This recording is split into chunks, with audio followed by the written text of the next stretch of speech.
बहुत सारे बच्चों को टेंस में प्रॉब्लम थी और इसमें हम ना आज टेंस को कवर करेंगे, पूरे 12 टेंसों को।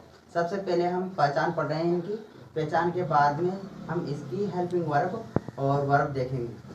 तो सबसे पहले टेंस के बारे में पढ़ रहे हैं हम। प्रेजेंट और पास्ट और फ्यूचर 3 प्रकार के टेंस होते हैं और इनकी पहचान की बात करूँ तो पहचान में प्रेजेंट की हैं हूँ याद रखना है और पास्ट की था थी और थे याद रखना है तुम्हें। और फ्यूचर में गा गी गे। अगर किसी सेंटेंस में अगर हैं हूँ आए तो वह प्रेजेंट टेंस का सेंटेंस होता है और था थी थे आए तो पास्ट टेंस का सेंटेंस होता है। और इनके 4 भाग होते हैं, इंडेफिनिट, कंटिन्यूस, परफेक्ट और परफेक्ट कंटिन्यूस। इंडेफिनिट की पहचान ता ती ते, कंटिन्यूस की रहा रही रहे और परफेक्ट की चुका चुकी चुके इत्यादि। इसके अलावा परफेक्ट कंटिन्यूस की रहा रही प्लस समय के साथ आता है। प्रेजेंट इंडेफिनिट की बात करूं, प्रेजेंट का जो पहला भाग है प्रेजेंट इंडेफिनिट की पहचान कैसे याद होगी। प्रेजेंट इंडेफिनिट में ता है ती है ते है आता है और प्रेजेंट कंटिन्यूस में रहा है रही है रहे। प्रेजेंट परफेक्ट में चुका है चुकी है चुके हैं। प्रेजेंट परफेक्ट कंटिन्यूस में रहा है रही है प्लस समय के साथ आ जाता है।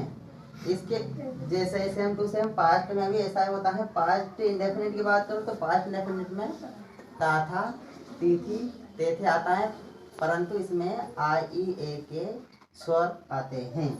इसके अलावा पास्ट कंटिन्यूस में रहता रही थी आता है। और पास्ट परफेक्ट की बात करो तो इसमें चुका था चुकी थी चुके थे आता है। और पास्ट परफेक्ट कंटिन्यूस की बात करो तो इसमें रहा था रही थी प्लस समय के साथ आता है।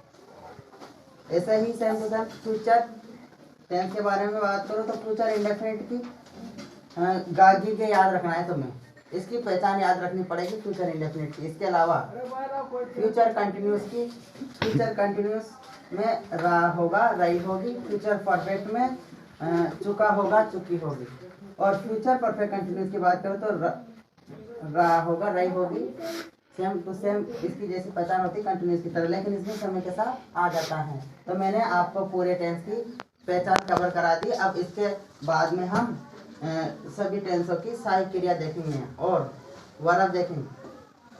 टेंस की जनरल जो फॉर्मूला होता है वो ज़्यादातर ये होता है, इसमें टेंस में सब्जेक्ट आता है और कोई वर्ब या हेल्पिंग वर्ब दोनों में से एक चीज़ जरूर आती है और ऑब्जेक्ट आता है।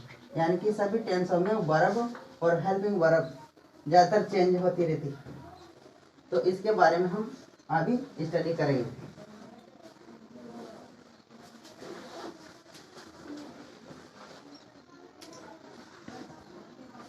अब हेल्पिंग वर्ब और वर्ब के बारे में पढ़ रहे हैं। प्रेजेंट इंडेफिनिट की बात करूं तो प्रेजेंट इंडेफिनिट में डू डज आता है लेकिन नेगेटिव से शुरू होता है।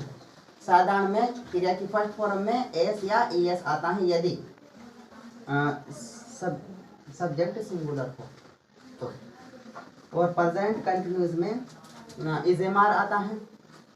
प्रेजेंट परफेक्ट में has have, present perfect continuous में हैज हैव प्लस बीइंग जुड़ जाता है।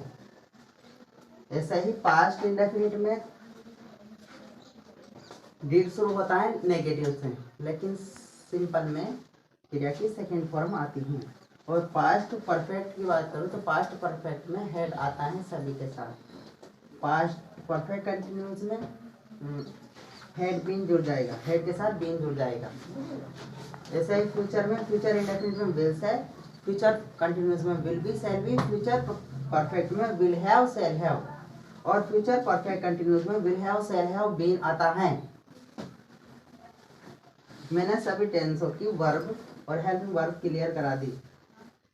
और ये तो बात कॉमन है सभी में कि इंडेफिनिट में वर्ब ज़्यादातर फर्स्ट फॉर्म होती है, कंटिन्यूस में इज आईएनजी आता है वर्ब की फर्स्ट फॉर्म के साथ और परफेक्ट में क्रिया की थर्ड फॉर्म यूज होती है और परफेक्ट कंटिन्यूस में क्रिया में आईएनजी आता है लेकिन समय के साथ।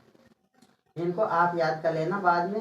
हेल्पिंग वर्ब जो याद कराई थी मैंने कि डू किसके साथ लगता है, प्रेजेंट जो इंडेफिनिट में जो डू डे जाता है वो उसमें डू है ना, वो बहुवचन में लगता है, आई वी यू दे बहुवचन में, और does he she it name एक वचन में, और कंटिन्यूस में जो इजमार आया था उसमें is he she it name एक वचन एम आई के साथ, आर यू वी दे बहुवचन के साथ। परफेक्ट में जो है जो आया था तो has he she it name एक वचन के साथ और have I we you they बहुवचन के साथ जुड़ता है।